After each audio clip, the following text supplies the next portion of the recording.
Good morning, everyone. How's everybody? We're going to start in just a second. Jen's getting things ready. I just want to let y'all know we have several people who aren't able to be here today, and they wanted to be here, and so they have asked us, and we are going to. I just want to make you all aware that we are going to be live streaming this morning, this thing. So please don't let that deter you from anything. It's not going to be on the audience. Don't worry. It's going to be on me. It won't be on the audience. It'll be on me. Or on the screen. It'll be showing the screen if I'm showing something as well.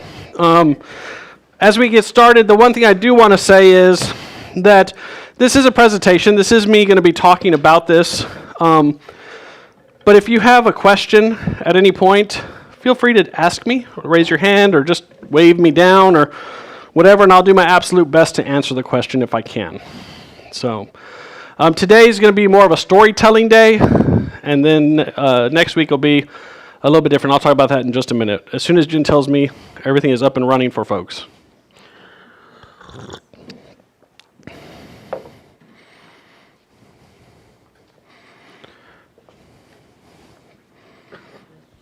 Wow, everyone's so quiet.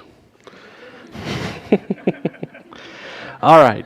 Jen says everything is up and running, so we're going to go ahead and get started. Let's get started with a word of prayer.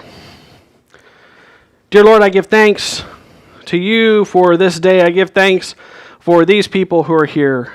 I give thanks for you giving your son for us. Be with us in this time. Help us to learn something. In your name we pray. Amen. So, as we get started, like I said, this is a presentation about the Dead Sea Scrolls. I want to tell you very briefly my interest in it. I love the Dead Sea Scrolls. It's something that I have loved and read about and studied for years. And when I was lucky enough to go to the Holy Land the first time, that was one of the things I looked forward to most getting to see, was the Dead Sea Scrolls. And so that is a picture of one of the Dead Sea Scrolls there, and we're going to be talking about them more. So as we get started, this is my question to you as we start. Other than the fact that there were scrolls found near the Dead Sea, what else do you all know about the Dead Sea Scrolls? Very little, okay. They're very old. That's very true. They're crumbly. Yeah, they are crumbly. I've never heard that word as a descriptor, but they are. They very much are. Huh? Some of them were ripped up. You're absolutely right. Some were. I don't think they were burned. It's a legend. A shepherd. In a jar, absolutely. You're getting ahead of the story, but I'm glad that you know that. I'm glad that you know that. So a lot of people don't know about the Dead Sea Scrolls, and a lot of people don't know about the importance of the Dead Sea Scrolls. And this is, if not, one of the most important historical archaeological finds ever in the world, and especially important for Christians and for Jews, because it tells us a lot of things we didn't know, or the things that we weren't certain about before we found these scrolls that had all of this stuff on it. And so, as we get started, I have a few facts for you about the Dead Sea Scrolls.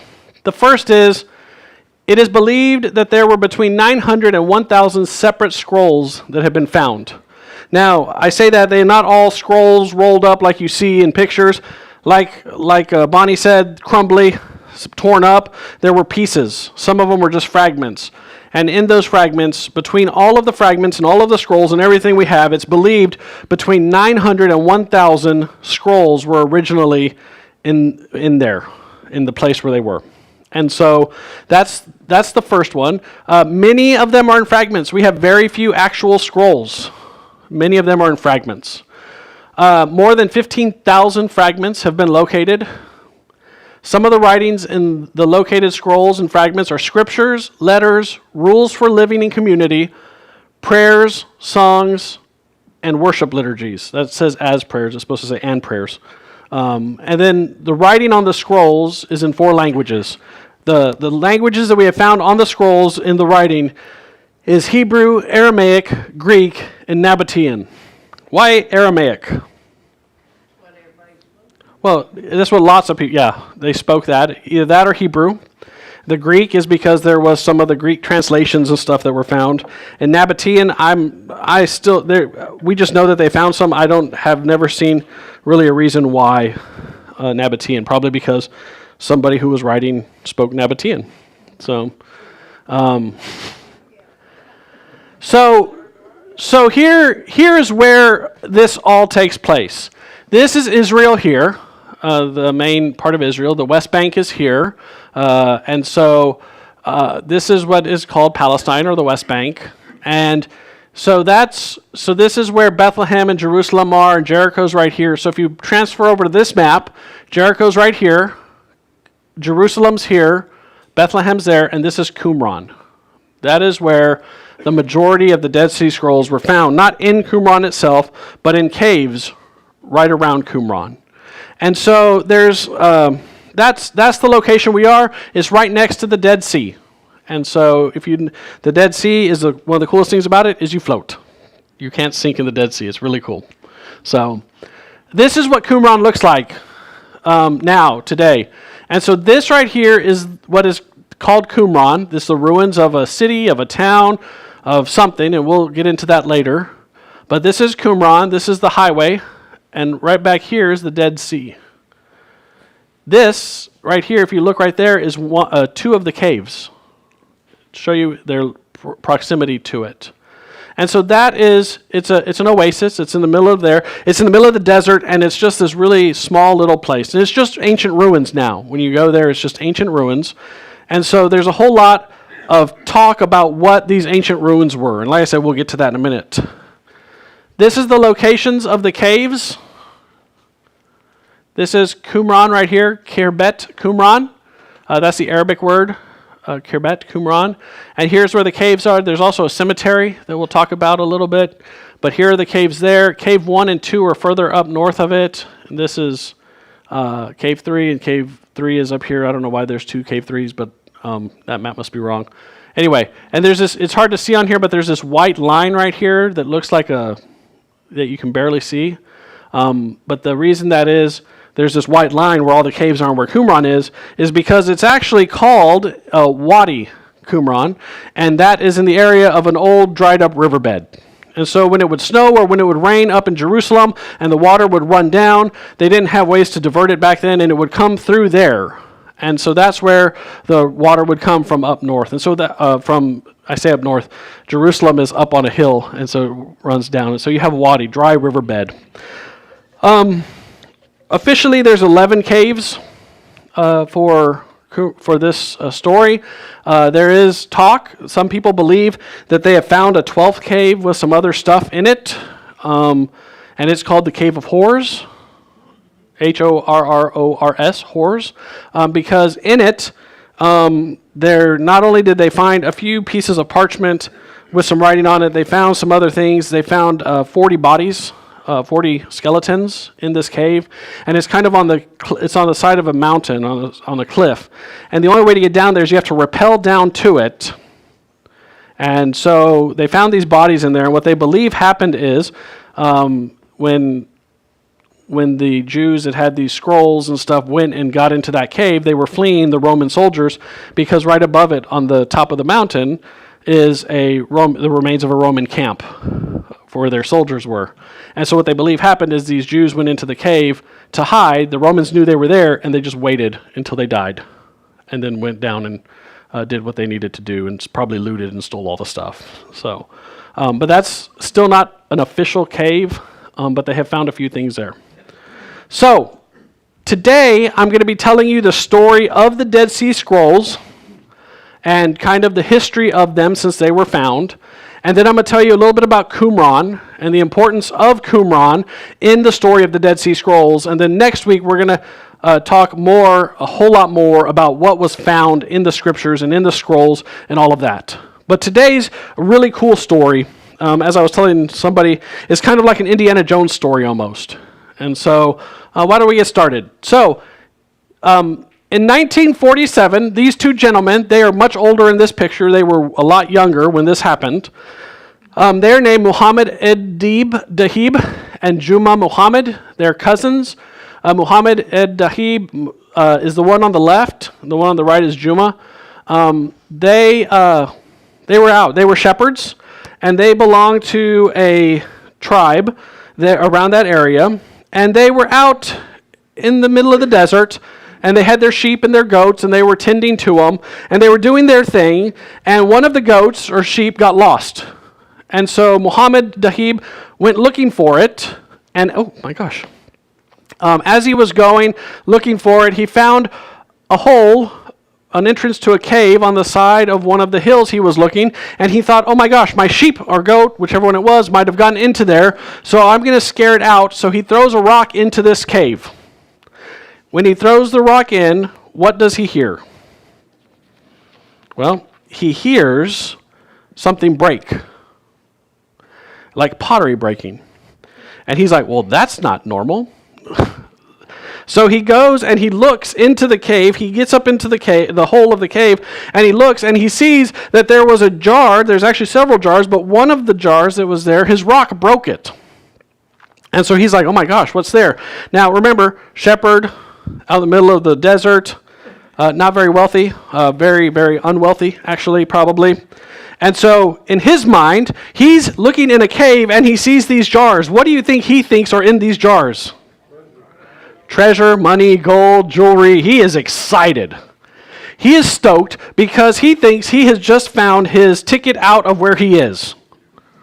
And so he hurriedly goes into the cave. Now, this is what they found. See, this is them. This right here, this hole and this hole, it's the same cave. That is the hole that he found, and he threw the rock into, and that he went into. These two holes and that hole, which is that hole, were later put there so they could get in easier to do the archaeology. But the original hole that he went through to get into the cave is this one right here. So he goes into the cave, and he's thinking that he's found treasures, he's found wealth, he's found money. He is so excited about this. He's going to just make it rich. And he looks to see what is in the broken jar and in the other jars, and it's scrolls. He's like, well, great. What is the point of this? How is this going to change my life? He's thinking, well, that was a good hope of getting rich and making it famous. So he doesn't know what he's found, and in that part, the first thing he finds is 7 scrolls. And so he takes a couple of these scrolls, and this is what the jar looked like. Just so you, there it is. The jar, you can see this one has been broken many times and put back together, but that's one of the actual jars that was found in one of the caves for the Dead Sea Scrolls. So, and they're big. They're about this big. They're not small. They're like this big, like my waist high. And so he's like, well, great. So he gets a couple of these scrolls, doesn't know what they are. He knows it's got ancient writing on it. And he took a couple of them with him and his cousin, and they go back and they find their sheep and they go back to their village. Okay. So they're in their village and they're hanging out and they're showing everyone in the village what they have, and no one in their little shepherd village knows what it is. Nobody at all. And so he knows a guy, or he at least heard of a guy in Bethlehem, because they're close to Bethlehem, named Khalil Iskander Sahin. For the purpose of the rest of this time, his name is Kondo. That's what he went by. He's heard of this guy Kondo. He's a merchant in Bethlehem in the market, and he's also an antiquities dealer, sort of, kind of an amateur, kind of doesn't know really what he's doing, but he tries to make money on the side selling antiquities. And so he takes these scrolls to Kondo, and Kondo sees them, and he's like, well, these might be something, and they might not be something. But he's only got 3 of them. And so Kondo says to Muhammad, hey, why don't you go back and get the rest you're telling me about? Why don't you go get them and bring them back? And so they do. They go back, and they come back with all 7. And they come to Kondo, and Kondo says, I don't want all 7 of them, but I want 4. So he sells 4 to Kondo. The story goes that he sold them for the equivalent of what we would say is about $24. $24. So he sells those 4 to Kondo, and then he goes and he finds a second dealer, an Armenian antiquities dealer, and his name is Salahi. There is no picture of him, Salahi. He sold the other 3 to him. So now Kondo has 4, Salahi has 3, and they don't know what they have. And so Kondo decides to sell his that he has to an archbishop. His name is Archbishop Samuel from the Syrian Orthodox monastery in St. Mark's in Jerusalem.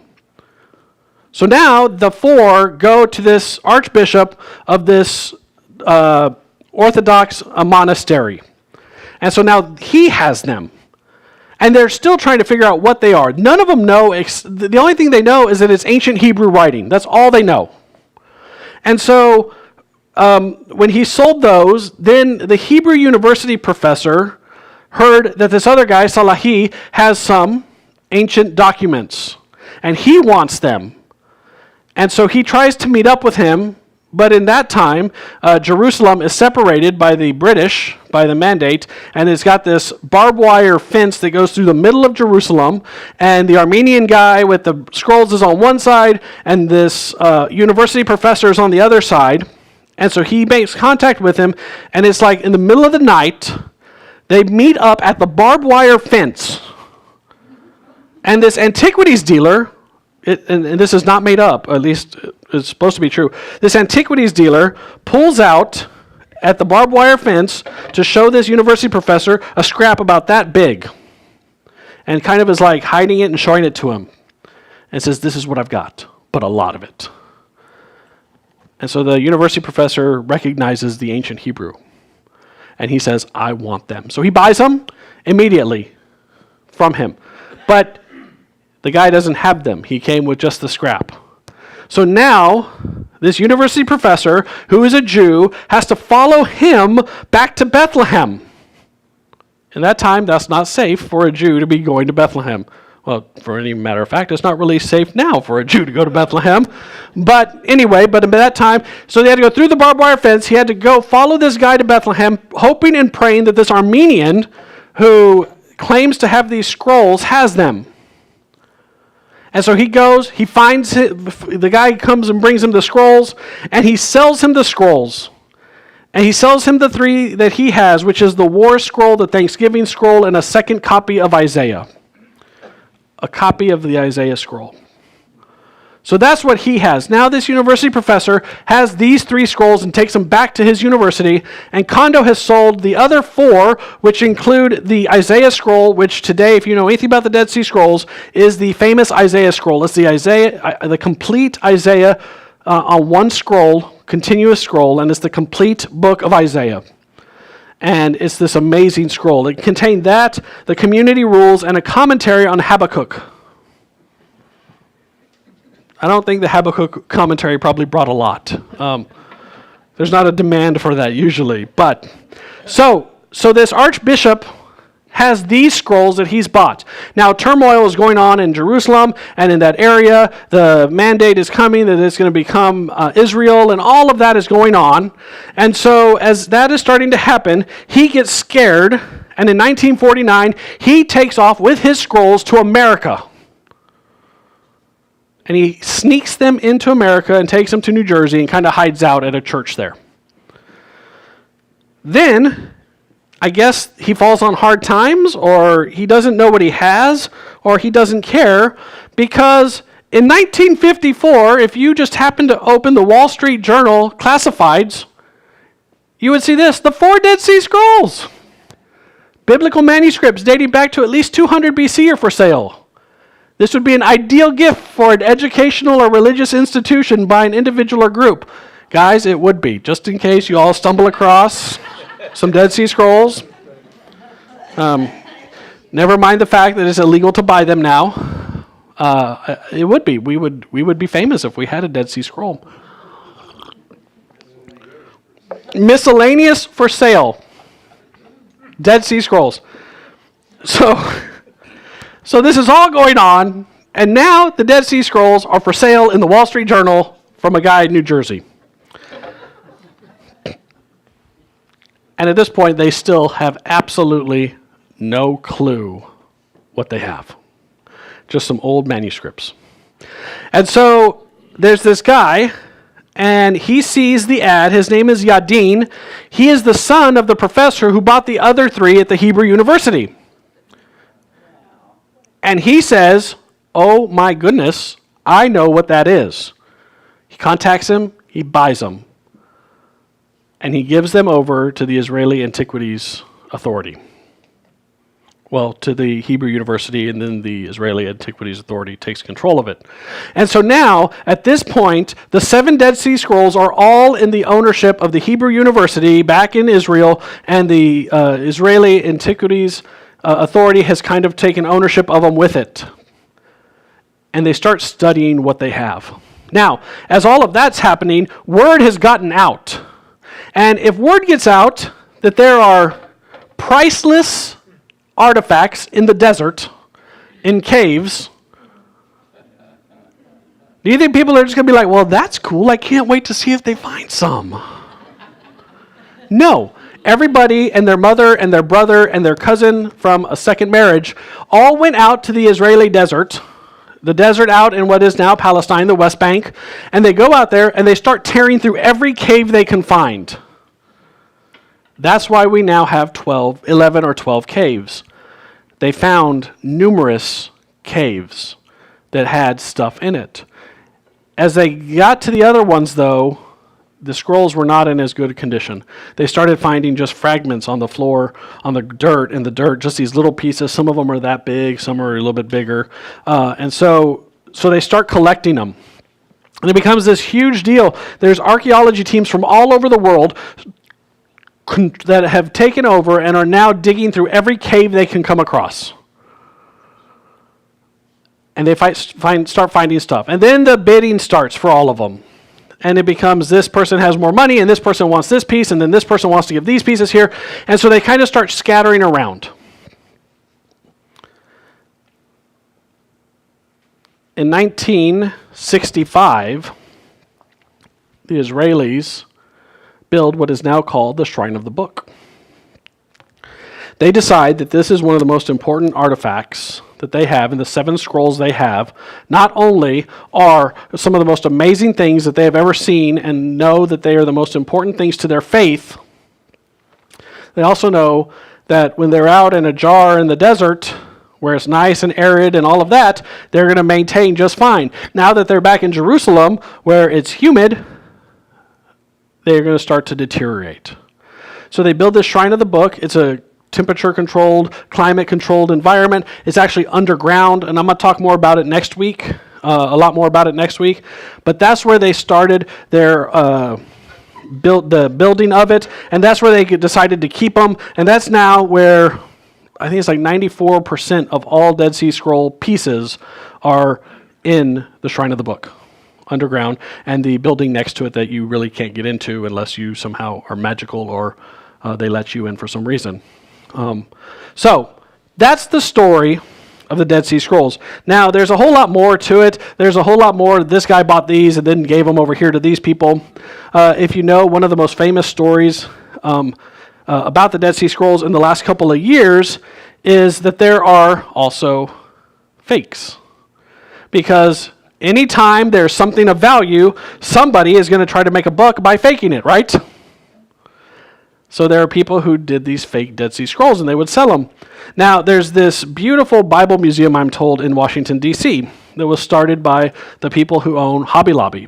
The guy who owns Hobby Lobby built this beautiful Bible museum up in Washington, D.C. And this is just the most recent story, really, about the Dead Sea Scrolls. One of the things they did is they, through a back channel on the black market, because, like I said, it's kind of illegal to buy them, Israel lays claim to all of them now. They bought 5 scraps of the Dead Sea Scrolls. They paid over $10 million for these scraps. They took them, they put them in their new museum. It was their centerpiece. Then some people did some research and found out that all 5 of them were fakes.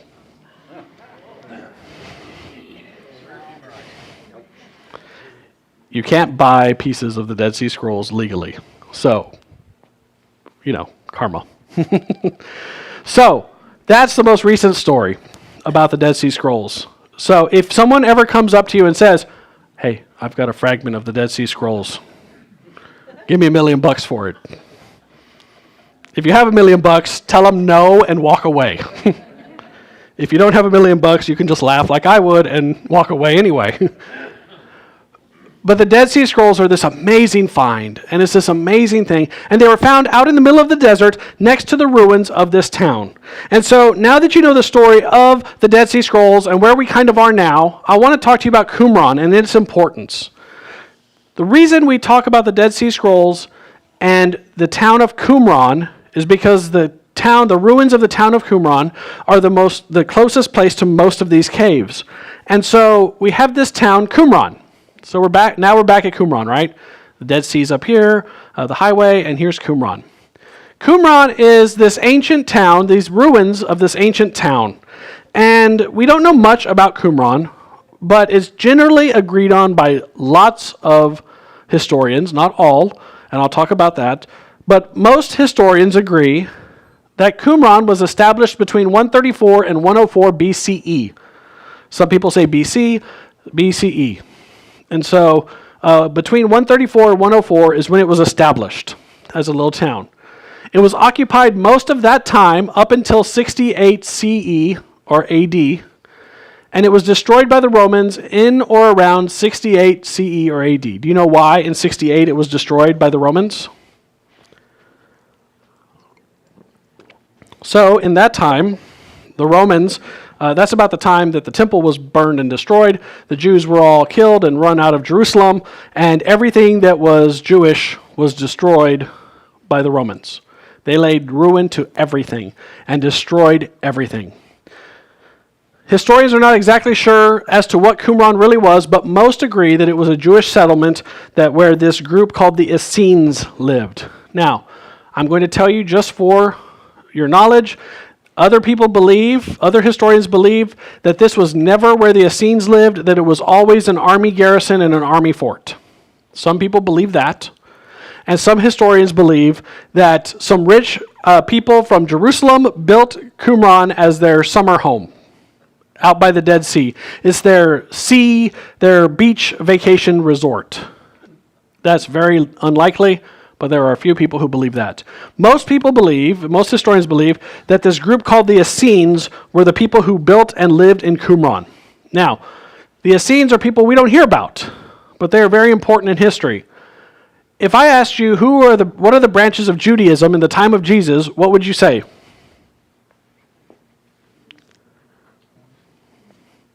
He talks about them a lot. There's some called the Pharisees, and there's some called the Sadducees. Okay, so the Pharisees and the Sadducees are the two groups we hear about because they're in the Bible. They're the ones that Jesus rails on some.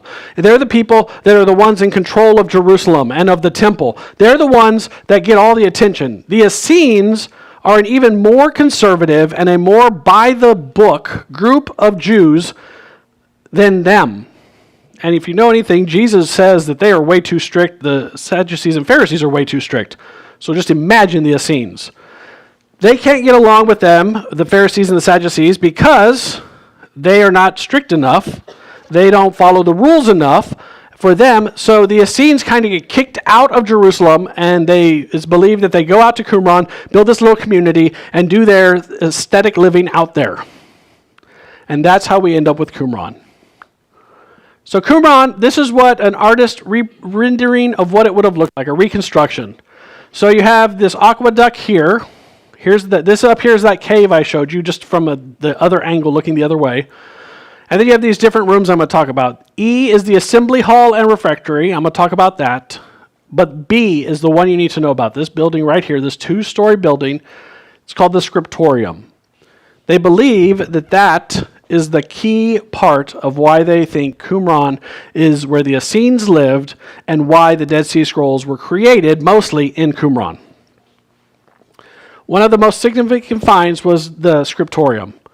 This is where a group that lived in Qumran would have written, translated, and composed all of the scrolls, most of the scrolls. Some archaeologists believe that it was indeed a scriptorium because of what they found. They found long tables and several inkwells. This is what it would have looked like.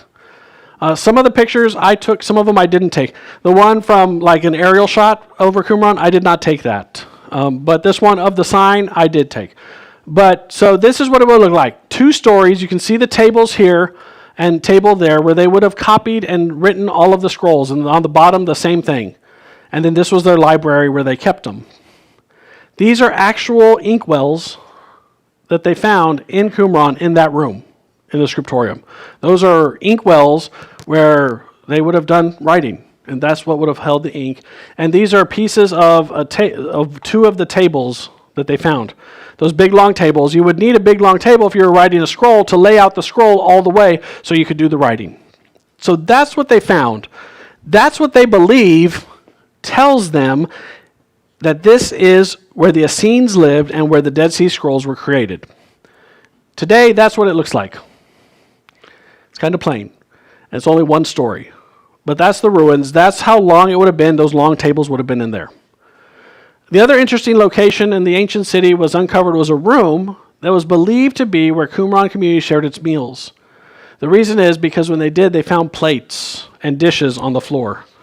This next picture amazes me. Those are all bowls, dishes, plates, all in one corner of one room that they unearthed in that area that they believe to be like their community dining room.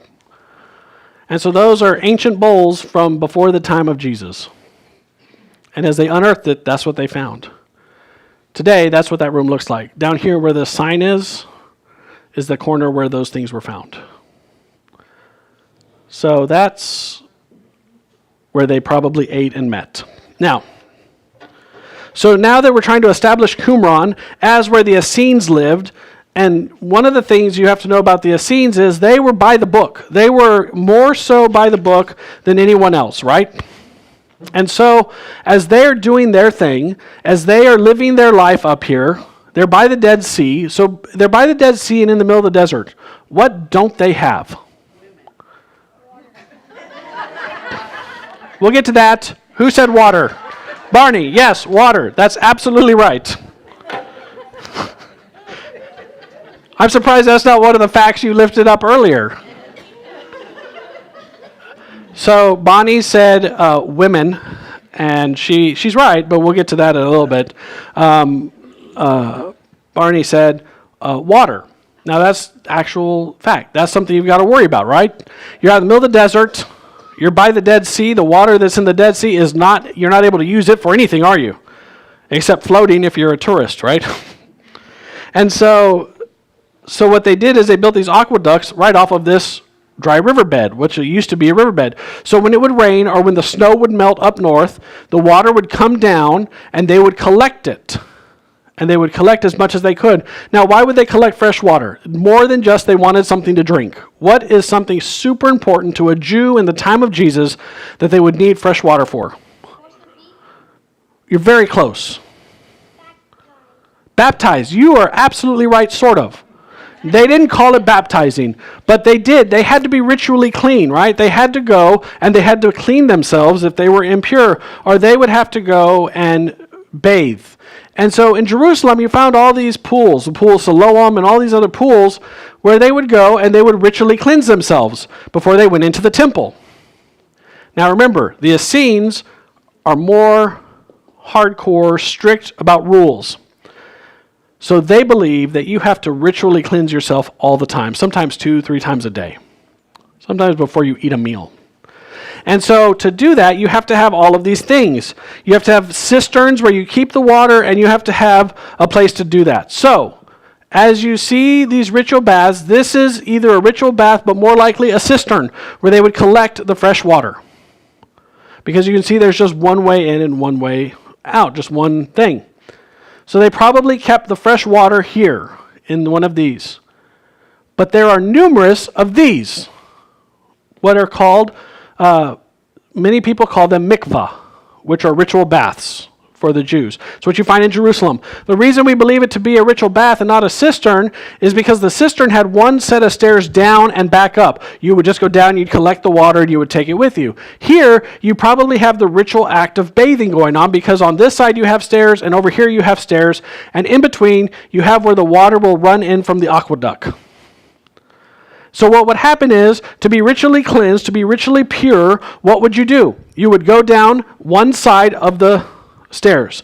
You'd go into the water, and you would immerse yourself completely, right? You'd get completely wet, completely immersed, and then you'd come back up the other side, away from those who are ritually impure.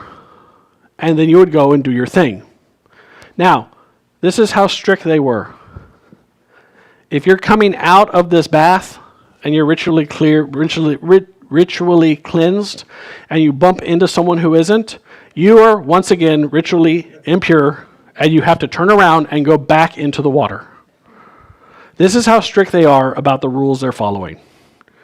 And so that's why you have the stairs on both sides that are pretty wide, so you don't accidentally bump into someone, and that's why we believe the other one's a cistern, because you can't go in and out without touching someone else. So, you have numerous cisterns and numerous baths in this little town of Qumran, out in the middle of the desert, and that's why we believe that the Essenes are there. We believe that that is where they lived, where they wrote the Dead Sea Scrolls, where they did their everyday life. Now, I really wasn't going to address it, but since Bonnie addressed it, I will address it very briefly. It's believed that the Essenes were just males, only men. And so you wonder, how do you get more Essenes if you are only a bunch of men out in the middle of the desert? Well, there are several different beliefs. There are beliefs that the Essenes being from a priestly class of Jews, that some people would, after their sons were old enough, they would take them out there and they would become Essenes, and they would continue the line of the Essenes. Now, there's a strong belief among several people that John the Baptist was an Essene, and that he lived out here. Now, next week I'm going to talk a lot more about, not a lot more, but I'm going to talk more about it because I'm going to show some of the coincidences in his teaching and the writings of the Essenes, which was different than what you were getting in other places. I'll talk more about it. But there's a belief that John the Baptist was an Essene because his dad was a priest, Zechariah. And so there's the belief that they might have taken John the Baptist out there either when he was born or much later on in life when he got older and took him out there and he became an Essene. Now, this is not a proven fact. This is not something that is widely believed, but there are people who believe it. There's also people who believe that Jesus would have spent time with the Essenes out in the desert. The belief is if his cousin was an Essene, when he'd go up to Jerusalem, this is only just a one-day walk from Jerusalem, he probably walked out to Qumran to see his cousin. Now, that's just theories. I'm not going to stand up here and say that's true fact. So that's what you have. Now, the problem with some people in that this can't be where the Essenes lived is because of what Bonnie said. No women. There were no women in the Essene community in many people's writings. There was one person, Josephus, he did say that there were women with them, but nobody else did. There's a cemetery found just outside of Qumran, and the problem is there are lots of men and women buried in the cemetery right next to Qumran. So, some of the historians will say, well, that were the ladies that helped them and made their food and did all that stuff for them. But it's believed that the Essenes were celibate. They didn't marry, and they focused and dedicated their entire life into scriptures, rewriting scriptures, studying the scriptures, and trying to live their best lives they could, because the Essenes believed very strongly, and you see it in the Dead Sea Scrolls, of the very soon upcoming fight of good and evil. We would call it Armageddon. But the Essenes called it that. And that's what they were studying, and that's what they were focused on, was that. That's what a lot of their writing was on. So, we have this group, possibly have this group out in the middle of the desert, who are priestly class, who are doing their thing and probably writing scrolls and writing scripture and studying everything they can.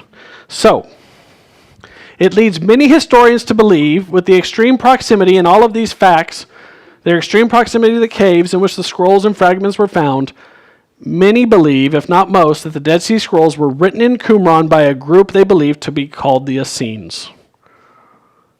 So we believe that most people believe that that's what happened. Out in the middle of the desert, this group of priests wrote these Dead Sea Scrolls.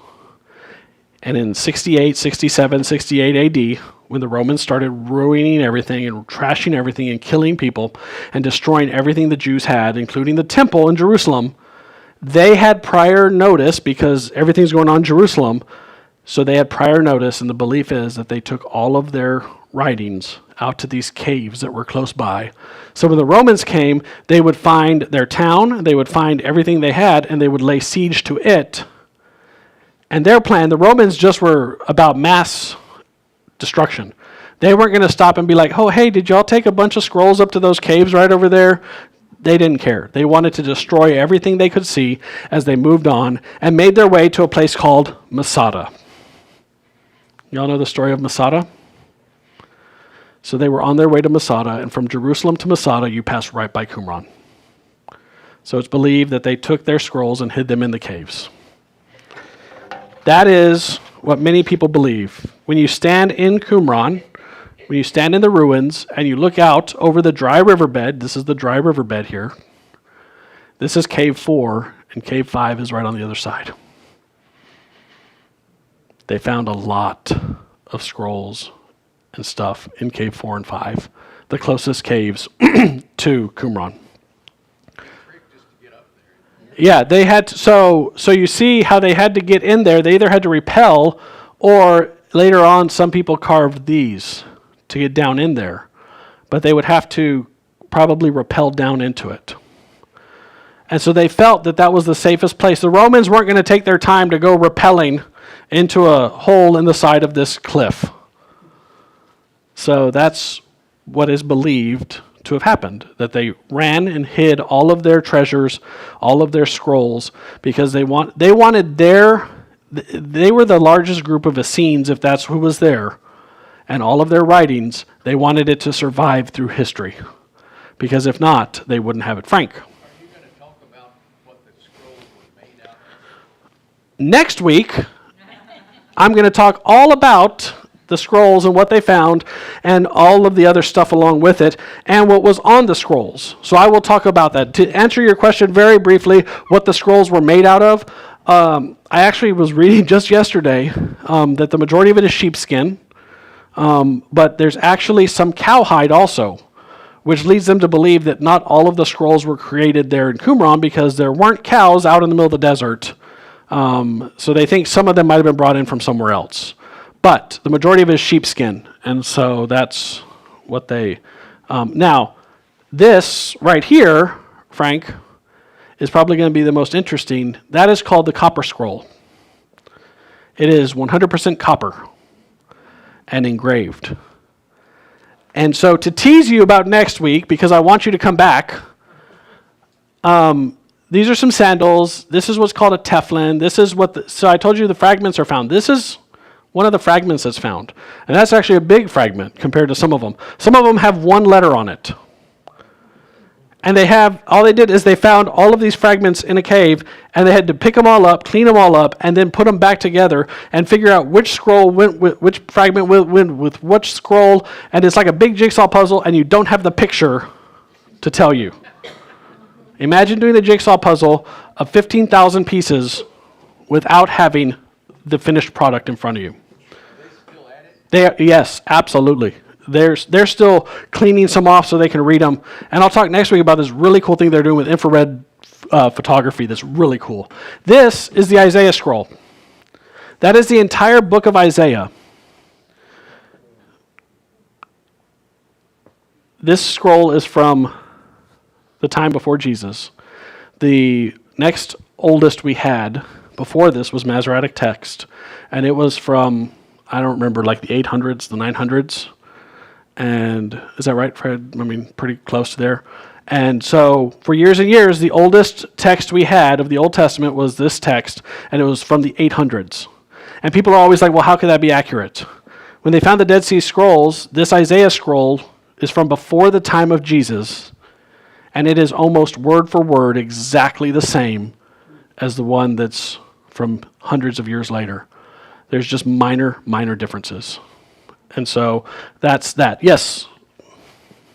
It's amazing the 2,000 years for somebody to find it. They had 12 or 14, I mean, 12 caves, whatever, in 2,000 years. I mean, granted, this is not in the middle of New York City. I mean, remote, arid, yada, yada. But 2,000 years and nobody ever stuck their head in there? That's kind of amazing. Yeah. Well, it was hard to get to. Yeah. And out there was just a lot of shepherds, really. So what Rob said was that out in the middle of the desert, these things have lasted for 2,000 years. It's kind of amazing that over those 2,000 years, they were never found up until the 40s. I'm repeating because of the online. One more question, Fred, yes? It's just a comment that I've read that the environment that we find Qumran in today was not the environment from 2,000 years ago. No. It's changed somewhat, because you wouldn't have an environment that's as stark a desert as we have today, and have animals on it. Right. Or anything else. It just wouldn't be there. Right. So it was a much more lush. Yes.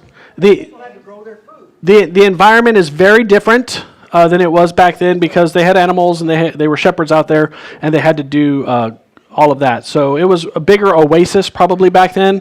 But yeah, absolutely. The river was kind of a lot more active back then probably, so there was more around it. So I know people are getting up. The choir's left, and I've got to lead worship in about 15 minutes.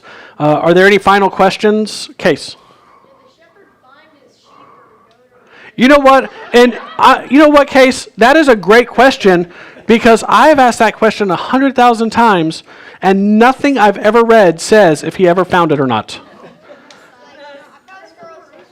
Case asked if the shepherd ever found his sheep or goat that was lost.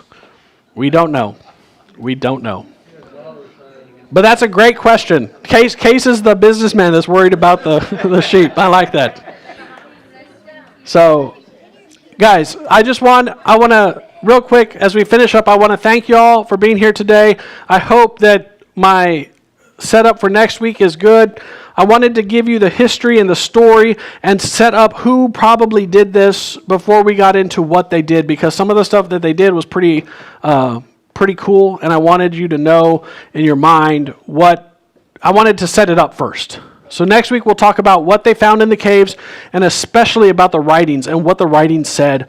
And some of them talk about the final battle between the good and the evil, or the sons of light and the sons of darkness. And I'll leave you with that. Come back and find out about the sons of darkness next week.